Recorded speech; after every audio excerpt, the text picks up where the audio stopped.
इस्लाम वलीक नाजरे में हूँ। एआई से अरसलान वक़ार और आप देख रहे हैं मेरा यूट्यूब चैनल अरसलान वक़ार चौहदरी। आज की किस्त में जानिए, नेल्सन मंडेला की जिंदगी में बचपन का बाब खत्म हो चुका था और अब वो उम्र के इस मरहले में दाखिल हो रहे थे जहां इंसान सिर्फ देखता नहीं बल्कि सोचता भी है, सवाल भी करता है और बाज औकात खामोश बगावत भी पाल लेता है। कबायली सरदार के घर रहते हुए मंडेला ने नज्म व ज़ब्त, रवायात और क़यादत को करीब से देखा, मगर उनके दिल में एक तशंगी थी जो सिर्फ रवायात से पूरी नहीं हो सकती थी। वो जानना चाहते थे कि दुनिया उनके गांव से बाहर कैसी है और ये भी कि उनके लोगों के साथ होने वाला सलूक आखिर क्यों इतना मुख्तलिफ है। जब मंडेला आली तालीम के लिए फोर्ट हियर यूनिवर्सिटी पहुंचे तो ये उनकी जिंदगी का एक फैसला कुन मोड़ था। फोर्ट हियर इस वक्त सियाह फाम अफ्रीकियों के लिए वाहिद बड़ा तालीमी अदारा था जहां पूरे जनूबी अफ्रीका से ज़हीन और बाशूर नौजवान आते थे।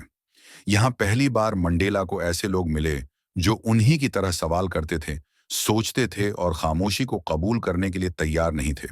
ये सिर्फ तालीम का इदारा नहीं था बल्कि सियासी शऊर की नर्सरी थी। फोर्ट हियर में मंडेला ने कानून, तारीख और सियासत के बुनियादी तसव्वुरात सीखे, मगर उससे ज्यादा अहम वो बहसें थीं जो हॉस्टल के कमरों, राहदारियों और खुले मैदानों में होते। यहाँ पहली बार उन्होंने सुना कि अपार्थहेड कोई कुदरती निज़ाम नहीं बल्कि इंसानों का बनाया हुआ जुल्म है और जो निज़ाम इंसान बनाते हैं वही इंसान बदल भी सकते हैं। ये ख्यालात मंडेला के जहन में जड़ पकड़ने लगे। उसी यूनिवर्सिटी में मंडेला ने पहली बार खुलकर नाइंसाफ़ी के खिलाफ आवाज़ उठाई। जब तलबा के हुकूक सल्ब किए गए और इंतज़ामिया ने नस्ल प्रस्ताना रवैया अख्तियार किया तो मंडेला ने खामोश रहने से इनकार कर दिया। वो एक तालिब इल्म तहरीक का हिस्सा बने जिसका नतीजा ये निकला कि इन्हें यूनिवर्सिटी से निकाल दिया गया। ये उनकी जिंदगी का पहला अमली इनकार था, एक ऐसा इनकार जिसने उन्हें यह सिखाया कि कीमत चुकाए बगैर उसूलों पर खड़ा होना मुमकिन नहीं। यूनिवर्सिटी से निकाले जाने के बाद मंडेला वापस घर आए, मगर अब वो पहले जैसे नहीं थे। उनकी आंखें खुल चुकी थीं। जब उन्हें बताया गया कि उनकी शादी कबायली रवायत के मुताबिक तय की जा रही है तो उन्होंने उस फैसले को भी मानने से इनकार कर दिया। ये इनकार सिर्फ शादी का नहीं था बल्कि उस सोच का था जो इंसान को बगैर मर्जी के फैसलों में जकड़ देती है।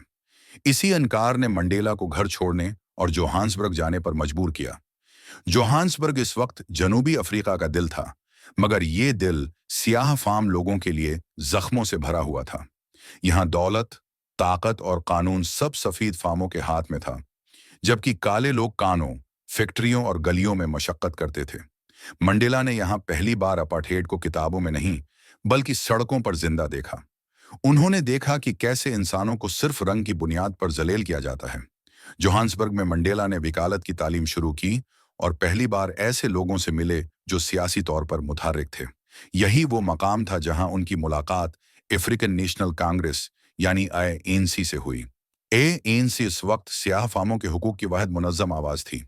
मंडेला ने उस जमात में शमूलियत अख्तियार की, मगर यह शमूलियत रस्मी नहीं थी बल्कि दिल और जान से थी। यहाँ मंडेला की मुलाकात वाल्टर सस्सोलो और ओलिवर टाम्बो जैसे रहनुमाओं से हुई जिन्होंने उनकी सोच को मजीद विसात दी। इन लोगों ने मंडेला को सिखाया कि सियासत सिर्फ नारों का नाम नहीं बल्कि तंजीम, कुर्बानी और सब्र का इम्तिहान है। मंडेला ने जल्द ही समझ लिया कि अपार्थहेड को ख़त्म करने के लिए सिर्फ गुस्सा काफ़ी नहीं बल्कि हिकमत अमली भी ज़रूरी है।